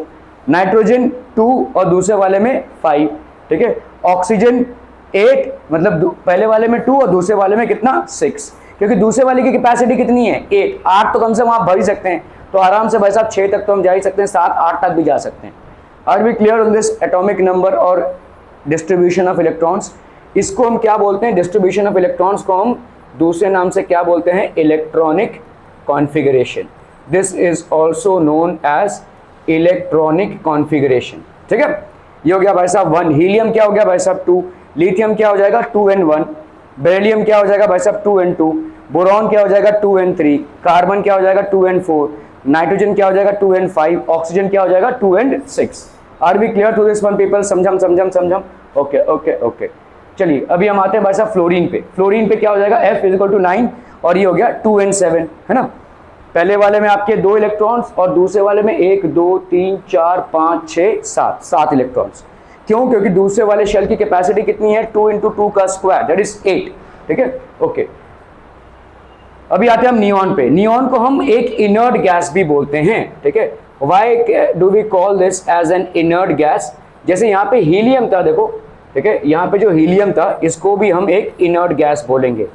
इनर्ट गैस देखो, जब पेट भरा हो मतलब आउटर मोस्ट ऑर्बिट में जितने इलेक्ट्रॉन्स होने चाहिए उतने ही हों तो पेट भरा है, ठीक है।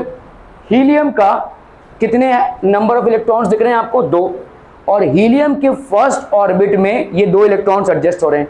फर्स्ट ऑर्बिट की कैपेसिटी कितनी है 2। अभी आपने देखा 2n² होता है भाई साहब, 2 × 1 का स्क्वायर, मतलब ये क्या हो जाएगा 2, मतलब जितनी कैपेसिटी उतना ही इलेक्ट्रॉन, पेट भरा हुआ है भाई साहब उसका टाइट एकदम, ठीक है। तो जब ऐसा होता है तो ना ही उसको इलेक्ट्रॉन की आवश्यकता है और ना ही वो अपने इलेक्ट्रॉन किसी को देने वाला है, क्योंकि वो अपने आप में स्टेबल हो गया। स्टेबिलिटी, इनकी स्टेबिलिटी बहुत हाई होती है, तो दीज आर बेसिकली स्टेबल। ये आपका इनर्ट गैस हो गया and this will be highly stable. Are we clear on this one people, समझ में आ रहा है। तो दूसरे वाला जो स्टेबिलिटी दिखा रहा है वो क्या हो गया आपका, दिस विल बी नियॉन, क्योंकि नियॉन के स्ट्रक्चर में हमको क्या दिख रहा है, पहले वाले ऑर्बिट में भाई साहब 2 इलेक्ट्रॉन्स और दूसरे वाले में 8। अगर आप देखोगे एल शेल या n = 2 में कितने हो सकते हैं 2 × 2 का स्क्वायर, तो ये कितना हो जाएगा 2 × 4 दैट इज 8। 8 इलेक्ट्रॉन्स होने चाहिए और 8 इलेक्ट्रॉन्स हैं भाई साहब उसमें, ठीक है। It has got 8 electrons. Are we clear to this one people, समझ में आ रहा है। तो ये भी क्या हो जाएगा इनर्ट, मतलब ये ना ही किसी के साथ कंबाइन करेगा, ना ही किसी से इलेक्ट्रॉन लेगा और ना ही किसी को इलेक्ट्रॉन देगा। और जब भी कोई एलिमेंट ऐसा होता है कि जिसको ना तो किसी से इलेक्ट्रॉन चाहिए ना ही किसी को इसको इलेक्ट्रॉन देना है, तो उस एलिमेंट को हम क्या बोलेंगे इनर्ट। वो केमिकली कंबाइन नहीं करेगा। सारे केमिकल कॉम्बिनेशंस का एक ही फंडा है कि हमारा इलेक्ट्रॉन्स चाहिए। सारे लेन देन का, इलेक्ट्रॉन्स के लेन देन का, सब लेन देन का एक ही फंडा है कि या तो एलिमेंट को इलेक्ट्रॉन चाहिए या तो उसके पास एक्सेस है, वो देना चाहता है, ठीक है। तो यहाँ पे भाई साहब इनर्ट गैस हो जाएगा, दिस विल बी 2,8 नियॉन, ठीक है। अभी आते हैं हम सोडियम पे भाई साहब। सोडियम का कितना है 11, ठीक है, एटॉमिक नंबर 11 है। तो पहले वाले में ऑब्वियसली कितना हो जाएगा 2 से ज़्यादा भर नहीं सकते, कैपेसिटी उसकी 2 की है। दूसरे वाले की कैपेसिटी कितनी है 8, तो 8 आप भरेंगे भाई साहब। तो 2 और 8 कितने हो गए 10, मतलब 1 बच रहा है। तो तीसरे वाले ऑर्बिट में ये तीसरा इलेक्ट्रॉन एडजस्ट होगा, ठीक है।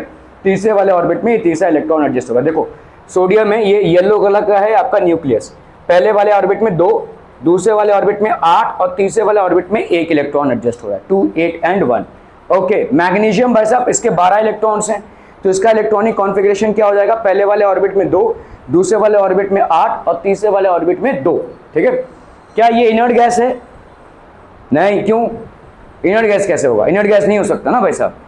इनर्ट गैस हम किसको बोलते हैं? जब आउटर मोस्ट ऑर्बिट में आपके 8 इलेक्ट्रॉन्स हो जाएं। ठीक है, देखो एक चीज और भी समझनी है आपको, इस तीसरे वाले ऑर्बिट की हैसियत कितनी है, कैपेसिटी कितनी है? नहीं, 8 कैसे? 18 ना, 2 इन अभी तो बताया 2n² है, तो तीसरे वाले ऑर्बिट की 2 × 3² हो गई, तो कितनी हो गई? 18, मतलब 18 इलेक्ट्रॉन्स आप भर सकते हैं। लेकिन एक दूसरा नियम भी आता है जो हमने डिस्कस नहीं किया है, वो नियम क्या है कि आपके आउटर मोस्ट ऑर्बिट में कभी भी 8 से ज्यादा इलेक्ट्रॉन नहीं हो सकते। ठीक है, you can not have more than 8 electrons in your outer most orbit. ठीक है, तो यहाँ पे भी आपका जो लास्ट वाला ऑर्बिट है, भले इसकी कैपेसिटी कितनी है, 18 की है, लेकिन क्योंकि आउटर मोस्ट ऑर्बिट है, it can not have more than 8 electrons. ठीक है, इसके भाई साहब 8 इलेक्ट्रॉन से ज्यादा नहीं हो सकते। ठीक है, तो मैग्नीशियम भाई साहब स्टेबल नहीं होगा, क्यों? क्योंकि इसमें होने चाहिए कितने? As an outer most orbit it should have 8 electrons. ठीक है, तो मैग्नीशियम का कॉन्फ़िगरेशन देखो क्या हो जाएगा, 2, फिर कितने हो गए भाई साहब 8, फिर कितने हो गए भाई साहब 2, 2, 8 and 2 would be the configuration of magnesium. Aluminium क्या आते हैं भाई साहब 13 है, तो पहला क्या हो जाएगा भाई साहब 2, दूसरे वाले में कितने आ जाएंगे 8 और तीसरे वाले में कितने आ जाएंगे 3। 13 है भाई साहब, 2, 8 और 3। क्या और भी इलेक्ट्रॉन्स लास्ट वाले ऑर्बिट में भरे जा सकते हैं? बिल्कुल भरे जा सकते हैं भाई साहब। ठीक है, लास्ट वाले ऑर्बिट की कैपेसिटी कितनी है 18, लेकिन उसमें हम क्योंकि वो आउटर मोस्ट ऑर्बिट है, मैक्सिमम नंबर ऑफ इलेक्ट्रॉन्स कितने भर सकते हैं 8। ठीक है, 8 is the maximum number of electrons that we can fill.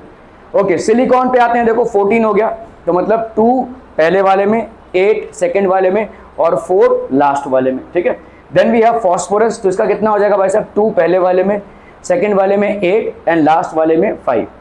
ठीक है, सल्फर पे आते हैं भाई साहब 2, 8 एंड 6, पहले वाले ऑर्बिट में 2, सेकेंड वाले ऑर्बिट में 8 और थर्ड वाले ऑर्बिट में भाई साहब कितने हो जाएंगे 6 इलेक्ट्रॉन्स। क्लियर है, 16 हो गया ये। ओके, क्लोरीन इसका भाई साहब है 17, पहले वाले में 2, दूसरे वाले में 8 एंड तीसरे वाले में 7 इलेक्ट्रॉन। तो अगर आप देखोगे तीसरे वाले में 1, 2, 3, 4, 5, 6, 7। ठीक है, आउटर मोस्ट ऑर्बिट में जो इलेक्ट्रॉन्स होते हैं, ठीक है, आउटर मोस्ट ऑर्बिट में जो इलेक्ट्रॉन्स होते हैं उनको हम क्या बोलते हैं?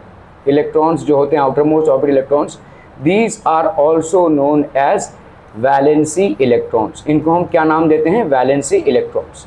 ठीक है, दो चीजें हैं, एक आपकी है वैलेंसी इलेक्ट्रॉन्स और दूसरी है आपकी valency. For the time being we are not touching this topic of valency, we are just saying the number of atoms which are present in the outermost orbit of an atom are known as valency electrons। इनको हम बोलेंगे valency electrons.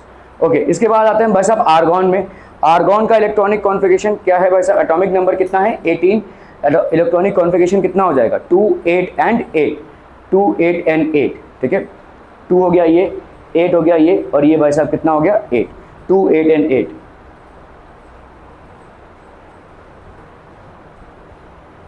So Chadwick was born in Bollington, Cheshire on the 20th of October 1891. It was eventually named as neutron. तो इन्होंने third particle को discover किया which is neutron. तो आपका भाई साहब इलेक्ट्रॉन होता है नेगेटिवली चार्ज पार्टिकल, प्रोटॉन होता है positively charge particle, and third particle which is there in an atom is known as neutron, and this neutron is neutral as the name suggest, it is neutron. ठीक है, it was eventually named as neutron. Neutrons are present in the nucleus of all atoms except hydrogen.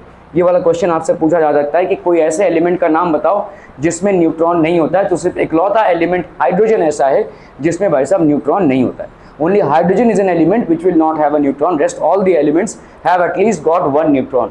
ठीक है, in general a neutron is represented by the letter n. The mass of an atom is therefore given by the sum of the masses of the protons and neutrons present in the nucleus. तो जैसे मैंने आपको बताया भाई साहब atomic mass क्या हो जाएगा? Atomic mass will be equal to mass of protons plus mass of neutrons. Atomic mass will be mass of protons plus mass of neutrons. ठीक है, characteristics of neutrons, mass of neutrons, ठीक है। तो आपका nucleus देखो किससे बना हुआ है, तो घड़ी के साथ ही खेलता रहे। यहाँ पे न्यूक्लियस किससे बना हुआ है, प्रोटॉन्स और न्यूट्रॉन से बना हुआ है, ठीक है। This is basically the nucleus. ये न्यूक्लियस आपका बना हुआ है प्रोटॉन्स और न्यूट्रॉन से, और इस न्यूक्लियस के आजू बाजू in specific stationary orbits, stationary orbits क्यों बोलते हैं हम, क्योंकि ये ऑर्बिट्स फिक्स्ड हैं, ठीक है, with their radius and their size they are fixed, और इन स्टेशनरी ऑर्बिट्स की एनर्जी जो है तो वो भी फिक्स है, ठीक है। तो इलेक्ट्रॉन्स भाई साहब ऐसे घूमते रहते हैं, the electrons are revolving. So nucleus of the mass of neutrons क्या हो जाएगा भाई साहब, mass of neutrons, the mass of neutrons is equal to the mass of a proton. Mass of neutron और mass of a proton almost equal है, the relative mass of a neutron is 1 atomic mass unit. Charge of neutrons, neutron has got no charge, it is electrically क्या हो जाएगा भाई साहब, neutral, okay. चलिए atomic number and mass number, तो atomic number क्या बोला मैंने आपको, क्या है एटॉमिक नंबर बच्चा पार्टी, क्या है atomic number is equal to number of protons, atomic number is equal to number of protons, or it is equal to number of electrons, or is it equal to, और ये हो गया आपका atomic number, ठीक है।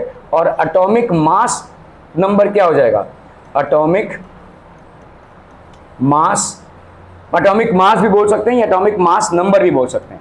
This will be equal to number of protons plus number of neutrons, number of protons plus number of neutrons, ठीक है, clear है। तो हम किसी एटम को कैसे लिखते हैं, सपोजिटली समझ लो ये कोई एटम है, लेट्स से ये कोई मेटल है, ठीक है, इसका जो साइन होता है वो लिखेंगे, और यहाँ पे लिखेंगे एटॉमिक नंबर। एटॉमिक नंबर को हम एटॉमिक नंबर को हम Z से रिप्रेजेंट करते हैं, तो atomic number is represented bye Z and atomic mass number is represented bye A।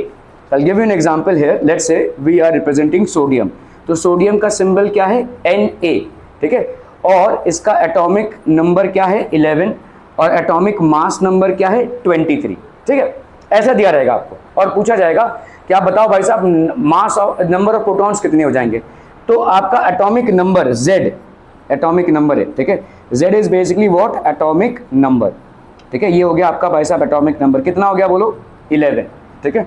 और इसको हम क्या बोल सकते हैं, देयरफॉर, तो ये हो जाएगा आपका number of protons, number of protons, या हम बोल सकते हैं इसको number of electrons, number of protons या number of electrons. Number of protons मतलब ये बोल सकते हैं नंबर ऑफ, ये हो गया प्रोटॉन्स, या नंबर ऑफ इलेक्ट्रॉन्स, ये भाई साहब क्या हो जाएगा आपका 11, ठीक है, ये हो गया आपका एटॉमिक नंबर, ठीक है। Atomic mass, atomic mass number, atomic mass number क्या हो जाएगा बोलो, number of neutrons, number of protons plus number of neutrons, तो एटॉमिक मास नंबर यहाँ पे कितना है आपका 23, ये क्या हो जाएगा number of protons, number of neutrons plus number of protons, है ना भाई साहब, number of protons. Number of protons आप निकाल चुके हैं, ठीक है, कितना है 11, तो इसके जगह पे क्या लिख सकते हैं 23 is equal to number of neutrons plus number of protons, number of protons कितना 11, तो नंबर ऑफ न्यूट्रॉन्स क्या हो जाएगा 23 माइनस 11 दैट इज 12, तो ये हो गया आपका नंबर ऑफ न्यूट्रॉन्स। क्या ये समझ में आ रहा है, ठीक है। तो अभी अगर आप इसका डायग्राम बनाएंगे तो कैसा बनाएंगे, न्यूक्लियस पहले बना लेंगे, है ना, न्यूक्लियस बन गया किसका, सोडियम का, ये हो गया सोडियम का न्यूक्लियस, तो आपने सोडियम यहाँ पे लिख दिया।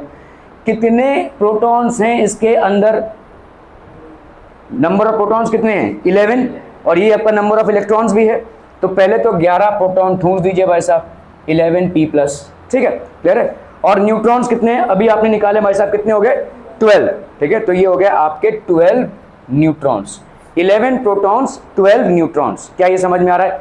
अभी आपको क्या अरेंज करना है, इलेक्ट्रॉन्स को, ठीक है, कितने इलेक्ट्रॉन्स हैं भाई साहब 11। आपने देखा पहले वाले ऑर्बिट में आप कितने इलेक्ट्रॉन छू सकते हैं 2, क्यों, क्योंकि 2 × 1 का स्क्वायर कितना होता है 2, तो ये आपका पहला वाला ऑर्बिट हो गया, इसमें 2 इलेक्ट्रॉन्स कहीं भी बता दो भाई साहब, ये 2 इलेक्ट्रॉन्स हो गए, ठीक है। दूसरे वाले में क्या करोगे, तो 2 गए तो कितने बचे भाई साहब 9। क्या तुम सेकंड वाले ऑर्बिट में 9 इलेक्ट्रॉन्स ठूस सकते हो, नहीं, सेकंड वाले ऑर्बिट में कितने ठूस सकोगे 2 × 2 का स्क्वायर दैट इज 8, तो भाई साहब सेकंड ऑर्बिट बना लो, ये हो गया तुम्हारा सेकंड ऑर्बिट, ठीक है। 1 2 3 4 5 6 7 8, ये हो गया 8। क्या ये समझ में आ रहा है, ठीक है, ओके। अभी आते हैं हम थर्ड वाले ऑर्बिट में, भाई साहब ये हो गया थर्ड ऑर्बिट, ठीक है। थर्ड वाले ऑर्बिट में कितने इलेक्ट्रॉन्स हो जाएंगे बोलो, कितने बचे तुम्हारे पास, 2 तुमने पहले में ढूंढ दिए, 8 तुमने दूसरे वाले में ढूंढ दिए, कितने बचे अभी तुम्हारे पास? एक इलेक्ट्रॉन बचा और यहाँ पे ये एडजस्ट हो जाएगा। This is how you will basically draw an atom. Are we clear on this one people? समझ में आतम क्लियर? ठीक है, तो इस तरह से आपको देखना पड़ेगा कि कैसे हम। So atomic number it is a number of protons of an atom which determines its atomic number. It is denoted by Z in all atoms. तो सारे एटम्स में भाई साहब हम किसको कैसे रिप्रेजेंट करते हैं? By the letter Z। ठीक है, okay. All the atoms of the same element have the same number of protons in their nuclei and hence they have the same atomic number. अगर सेम एलिमेंट है, जैसे sodium same element है अगर, तो सब में सेम एटॉमिक नंबर रहेगा। सब में भाई साहब आपके नंबर ऑफ प्रोटॉन्स कितने रहेंगे? 11। ठीक है, क्लियर है? समझ में आ रहा है ये? Okay. No two elements can have the same atomic number. कोई भी दो एलिमेंट्स का सेम एटॉमिक नंबर नहीं हो सकता। ठीक है, कोई भी दो एलिमेंट्स का सेम एटॉमिक नंबर नहीं हो सकता। Atomic number can be used to identify an element. एक एलिमेंट को हम उसके, अरे यार ये कैसे आ गया, एक मिनट।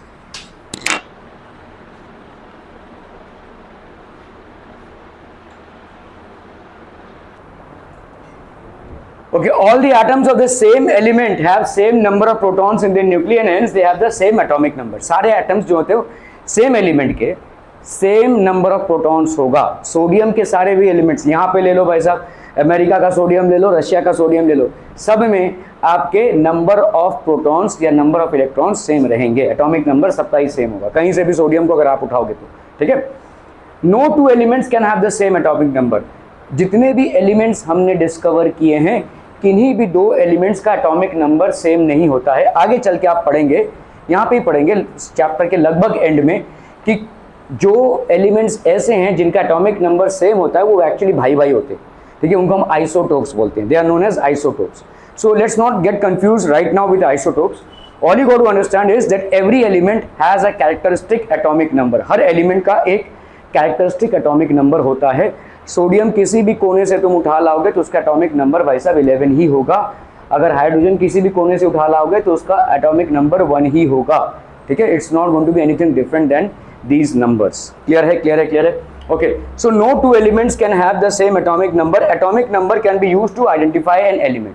तो एक जो एलिमेंट की पहचान होती है वो कैसे होती है? उसके एटॉमिक नंबर से होती है। अगर मैं बोलूँ अरे यार एक एलिमेंट है उसका एटॉमिक नंबर 1 है, तो तुम झट से बोलोगे भाई साहब हाइड्रोजन है। ठीक है, एक एलिमेंट है जिसका एटॉमिक नंबर 17 है, तो तुम बोलोगे भाई साहब क्लोरीन है। ठीक है, तो अगर एटम को आप नहीं जानते हैं लेकिन एटॉमिक नंबर को आप जानते हैं तो भी आप बता सकते हैं कौन सा एलिमेंट है। ठीक है, आप भाई साहब एटॉमिक नंबर को नहीं जानते लेकिन एटम को आप जानते हैं, सॉरी उल्टा भी होगा, अगर एटम को जानते हैं तो उसका एटॉमिक नंबर बता सकते हैं। अगर भाई साहब आप एटम को नहीं जानते हैं और उसका एटॉमिक नंबर जानते हैं तो भी आप भाई साहब बता सकते हैं कौन सा एलिमेंट है। ठीक है, so I am just giving an example कि आपके एलिमेंट्स कैसे होते हैं और उनको हम कैसे सजाते हैं। This is not something in your course but I will tell you how it basically is represented. ठीक है, तो आपके अभी तक 118 एलिमेंट्स डिस्कवर हुए हैं। ठीक है, सो इन एलिमेंट्स को हम कुछ इस तरह से सजाते हैं। देखो ये आपके एलिमेंट्स हैं। ठीक है, this is called the periodic table. आपको अगर दिख रहा होगा यहाँ पे हाइड्रोजन दिख रहा है, कितना दिख रहा है आपका? इसका 1। ठीक है, इसका एटॉमिक नंबर कितना है? 1। हीलियम दिख रहा है यहाँ पे, इसका एटॉमिक नंबर कितना है? 2। ठीक है, लिथियम दिख रहा है, इसका एटॉमिक नंबर कितना है? 3। बेरिलियम है, इसका एटॉमिक नंबर कितना है? 4। एल्यूमिनियम एटॉमिक नंबर कितना है? 13। Silicon 14, phosphorus 15, sulphur 16, chlorine 17, argon 18। तो अगर आप ध्यान दो यहाँ पे जितने भी आपके एलिमेंट्स हैं उनके एटॉमिक नंबर्स भाई साहब फिक्स्ड हैं, उनके एटॉमिक नंबर्स आपके फिक्स्ड हैं। तो सल्फर अगर होगा, इस पूरे टेबल में आपको और कहीं पे सल्फर नहीं मिलेगा, इस पूरे टेबल में आपको भाई साहब कहीं पे क्लोरीन नहीं मिलेगा। These are approximately the 118 elements which have been discovered so far. हो सकता है इससे ज़्यादा भी एलिमेंट्स हों। ठीक है, तो मतलब कभी भी कोई भी एलिमेंट डिस्कवर हो सकता है। ठीक है, क्योंकि जितने भी एलिमेंट्स आप यहाँ पे देख रहे हो पीरियोडिक टेबल में, वो एक ही दिन में डिस्कवर नहीं हुए हैं। एक टाइम था जब 30 एलिमेंट्स ही नोन थे, एक टाइम था जब सब 10 एलिमेंट हम जानते थे। आज की तारीख में 118 एलिमेंट्स को हम जानते हैं और उनके एटॉमिक नंबर्स को भी जानते हैं। तो इस तरह से इसको प्लेस किया गया है। ठीक है, सो आप देखोगे हर एक एलिमेंट का उसका कैरेक्टरिस्टिक क्या होता है? Atomic number. एटॉमिक नंबर वैसे जैसे कैल्शियम है देखो 20, स्कैंडियम है भाई साहब 21। ठीक है, ठीक है, ये सारे आपके एटॉमिक नंबर्स हैं। All these are basically atomic numbers. Are we clear to this one people? समझ में आ रहा है ये? ठीक है, so all these are atomic numbers. तो ये मैंने सिर्फ आपको एग्जाम्पल के तौर पे बताया कि एटॉमिक नंबर का कैरेक्टरिस्टिक प्रॉपर्टी होता है क्या? सॉरी, एलिमेंट का कैरेक्टरिस्टिक प्रॉपर्टी क्या होता है, उसका atomic number. So no two elements can have the same atomic number. Atomic number can be used to identify an element. तो कभी कभी अगर मैंने बोल दिया कि आपका क्लोरीन, हाँ, तो अगर कोई समझ लो क्लोरीन है एटम और उसका एटॉमिक नंबर है 17, तो आप बोलोगे भाई साहब इसका एटॉमिक नंबर 17 है। अगर मैंने उल्टा पूछा कि भाई एक एटम है जिसका एटॉमिक नंबर 17 है, तो दैट इज क्लोरीन, क्योंकि एटॉमिक नंबर और एलिमेंट ये दोनों एक साथ जुड़े हुए हैं। ठीक है, क्लियर है? Are we clear on this? बना पेपला समझ में आतम? Okay, so the atomic number of carbon is 6. The atomic number of carbon is 6. Atomic number tells us that is a carbonous element. No other element can have atomic number 6. In a normal atom or neutral atom, the number of protons is equal to the number of electrons in it. ठीक है? In a normal atom or neutral atom, the number of protons is equal to the number of electrons in it. हमेशा आपका number of protons और number, normal atom मतलब क्या होता है, कोई भी एटम एबनॉर्मल नहीं होता है। नॉर्मल एटम यहाँ पे मतलब हो गया न्यूट्रल। ठीक है, मतलब इस एटम से कोई इलेक्ट्रॉन बाहर नहीं गया है, सारे जितने भी इलेक्ट्रॉन्स हैं वो इस एटम में हैं। ठीक है, आपने देखा इलेक्ट्रॉन्स बाहर जा सकते हैं। ठीक है, अगर हमने फ्रिक्शनल इलेक्ट्रिसिटी प्रोड्यूस की, रबिंग किया तो इलेक्ट्रॉन्स बाहर जाते हैं। तो इस तरीके का सिचुएशन नहीं है। एक नॉर्मल या न्यूट्रल एटम में जितने भी आपके प्रोटॉन्स होते हैं उतने ही आपके इलेक्ट्रॉन्स होते हैं, इसीलिए तो वो न्यूट्रल है। ठीक है, अगर मैं बोल रहा हूँ भाई साहब यहाँ पे सोडियम है, ठीक है, इसका एटॉमिक नंबर हो गया 11 और इसका भाई साहब एटॉमिक मास नंबर हो गया 23, तो इसका मतलब आप क्या बोल सकते हैं, नंबर ऑफ प्रोटॉन्स सोडियम में कितने हो गए, 11, और नंबर ऑफ इलेक्ट्रॉन्स सोडियम में भाई साहब कितने हो गए, 11। ठीक है, और नंबर ऑफ न्यूट्रॉन्स कितने हो गए, number of neutrons will be 23 - 11 that is 12। ठीक है, are we clear through this one? People are समझम। So in a normal atom or neutral atom, the number of protons is equal to the number of electrons in it. ठीक है, neutral atom में। अभी अर्ज किया है कि अगर भाई साहब आपका ये कितना है, देखो 2, 8 और 1 है, यही है ना इसका इलेक्ट्रॉनिक कॉन्फ़िगरेशन। ठीक है, कॉन्फ़िगरेशन ये होगा 2, 8, 1। तो ये स्टेबल कब हो जाएगा, जब इसके आउटर मोस्ट ऑर्बिट में कितने इलेक्ट्रॉन्स आ जाएं, 8। तो इन 8 इलेक्ट्रॉन्स को गेन करने के लिए क्या करेगा, एक इलेक्ट्रॉन को भगाएगा। अभी ऐसे ही हवा में नहीं भगा सकता इसको, सामने कोई ऐसा एलिमेंट रहना चाहिए जिसको एक इलेक्ट्रॉन चाहिए। जैसे इसके सामने अगर क्लोरीन आ जाए तो वो इलेक्ट्रॉन ले लेगा। ठीक है, तो अभी समझो, ये तो हम बाद में देखेंगे केमिकल कॉम्बिनेशंस। तो अभी इसने समझ लो एक इलेक्ट्रॉन भगा दिया। ठीक है, तो इसके पास अभी टोटल इलेक्ट्रॉन्स कितने हो गए, 10, और टोटल पॉजिटिव प्रोटॉन्स कितने हो गए, 11। तो इसका भाई साहब पॉजिटिव चार्ज कितना हो जाएगा, +1। क्या ये समझ में आ रहा है? और इसीलिए हम इसको कैसा लिखेंगे, Na+। सोडियम क्या हो जाएगा भाई साहब, Na+। In a normal atom or neutral atom, the number of protons is equal to the number of electrons in it. तो आपके number of protons और number of electrons भाई साहब क्या होंगे, बराबर। Clear? So we can also say that atomic number of an element is equal to the number of electrons in a neutral atom. तो atomic number क्या होता है, आपके number of electrons के बराबर होता है एक neutral atom में। Are we clear on this one people? समझ में आता हूँ? ठीक है, ओके। मास नंबर क्या होता है, mass number of an atom is practically due to the protons and neutrons alone. तो आपका जितना नंबर ऑफ प्रोटॉन्स और जितना नंबर ऑफ न्यूट्रॉन्स होगा उनको अगर हम ऐड करेंगे तो we will get the mass number. These are present in the nucleus of the atom, hence protons and neutrons are also called nucleons. ठीक है, तो ये न्यूक्लियस के अंदर होते हैं, तो इसलिए हम इनको क्या बोलेंगे, न्यूक्लियॉन्स। ठीक है, the protons and neutrons are present within the nucleus of an atom, hence they are also known as nucleons. तो ये आपका भाई साहब this is how it will look like. ठीक है, ये आपका भाई साहब न्यूक्लियस हो जाएगा। ठीक है, बड़ी हंसी आ रही है। Okay, for example mass of carbon is 12 mu because it has got 6 protons and 6 neutrons. तो कार्बन आपको कैसे दिखेगा, देखो इस तरह से, ये कार्बन है। ठीक है भाई साहब, कितने, इसका एटॉमिक नंबर क्या हो जाएगा, इसका एटॉमिक नंबर आई, अरे एटॉमिक नंबर क्या होगा, दिख के ही बताना पड़ेगा भरत, 6 ना भाई साहब। एटॉमिक नंबर को क्या लिखते हैं हम, Z, तो ये हो गया आपका 6। ठीक है, एटॉमिक मास नंबर रिदु कितना हो जाएगा, 12। ओके, तो 12 हो गया भाई साहब। अभी अगर मैं आपसे पूछूं नंबर ऑफ प्रोटॉन्स, तिवारी, हाँ, तो मारूंगा ना, कितना होगा number of protons, number of protons आपका हो जाएगा 6। नंबर ऑफ इलेक्ट्रॉन्स पांडे, मोदक उदक ज्यादा खा के आए हो क्या तुम लोग? अरे भाई साहब 6 ही होगा ना, नंबर ऑफ प्रोटॉन्स और नंबर ऑफ इलेक्ट्रॉन्स सेम ही होगा, वरना तो चार्ज आ जाएगा इसमें। है ना। अगर 12 प्रोटॉन्स हो गए और 6 इलेक्ट्रॉन्स हो गए तो छुओगे तो वैसे उसमें करंट लग जाएगा, ठीक है। So it will B 6 protons and 6 electrons, clear है। जितना आपका, देखो इसको समझो ना, ये क्या है आपका Z, हमने बोला ना, देखो एटम है भाई साहब, कोई भी एटम है, लेट से M है, ये एटम है, ठीक है। यहाँ पे होगा क्या उसका एटॉमिक मास, यहाँ पे होगा भाई साहब उसका क्या एटॉमिक नंबर। इसका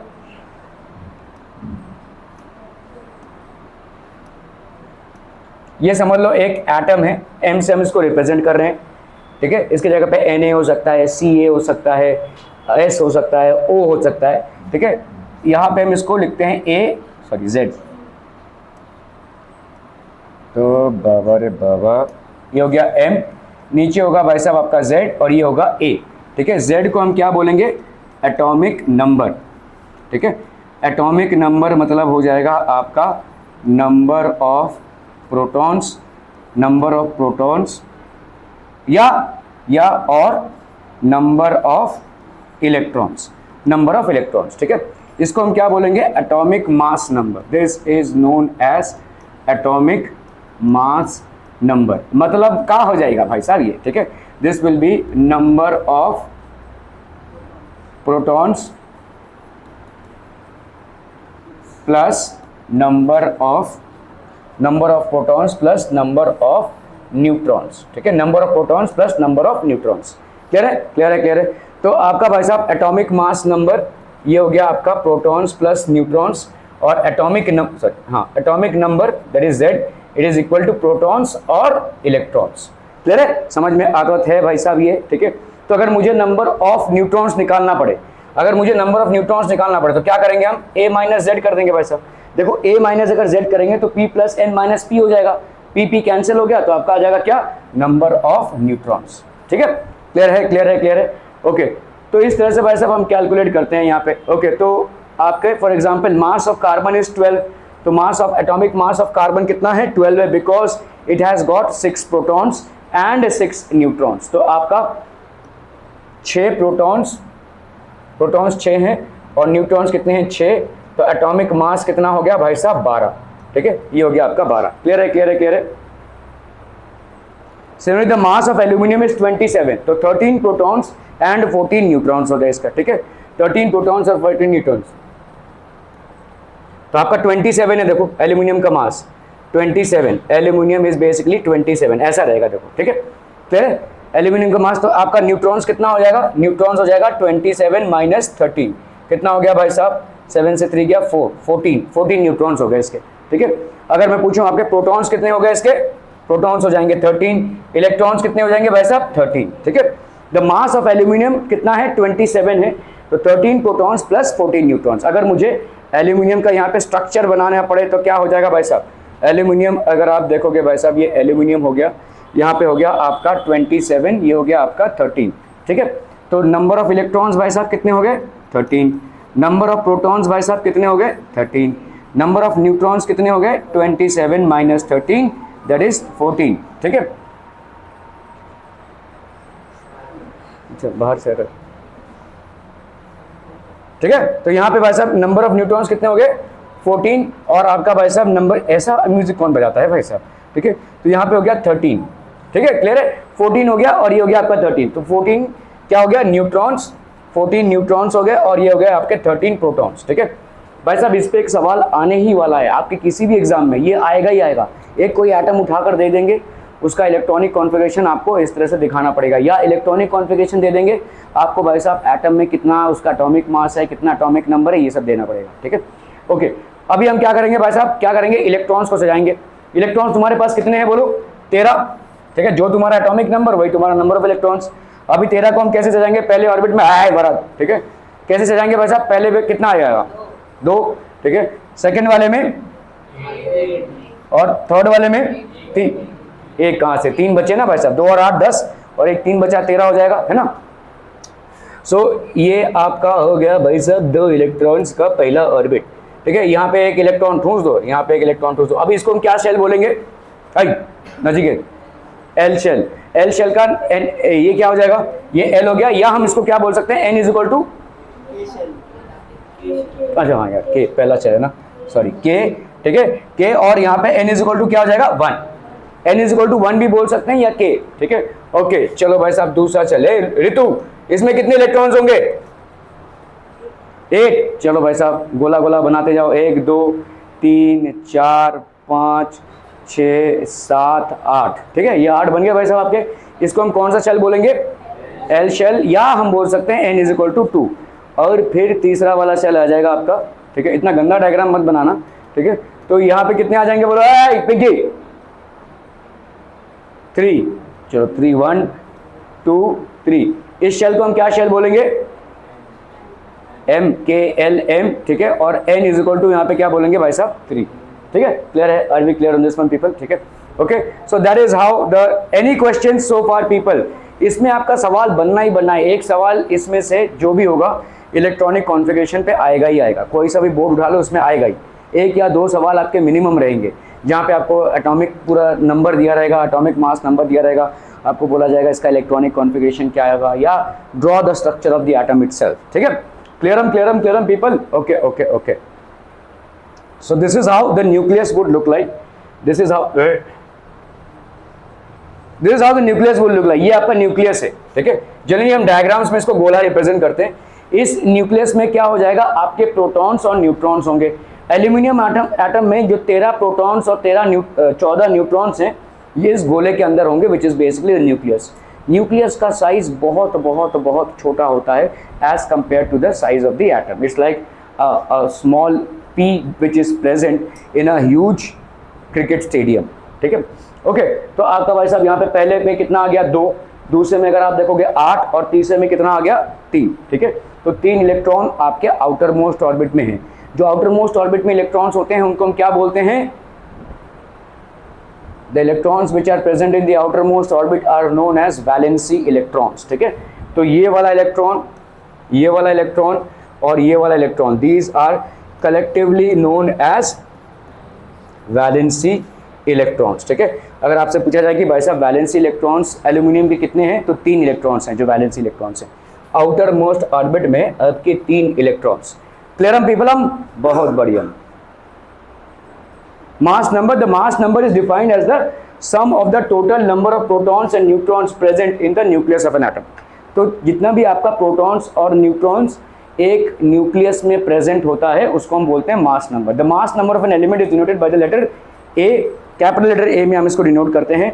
it is the notation of an atom. The atomic number, mass number and symbol of the element is to be written as. तो ये हो गया भाई साहब सिंबल ऑफ द एलिमेंट। ये हो गया सिंबल ऑफ द एलिमेंट। जैसे सोडियम के लिए सिंबल क्या है? Na, क्लोरीन के लिए भाई साहब Cl, सल्फर के लिए S, ऑक्सीजन के लिए O, हाइड्रोजन के लिए H, ही तमाम सिंबल्स हैं, ठीक है। और आप क्या डालेंगे यहाँ पे? मास नंबर को उसके ऊपर। जैसे ये हो गया आपका mass number. Mass number is again what people?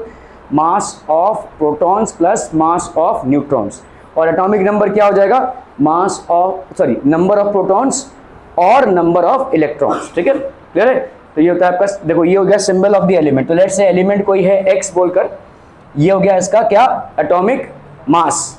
Atomic mass number या एटॉमिक मास भी बोल सकते हैं।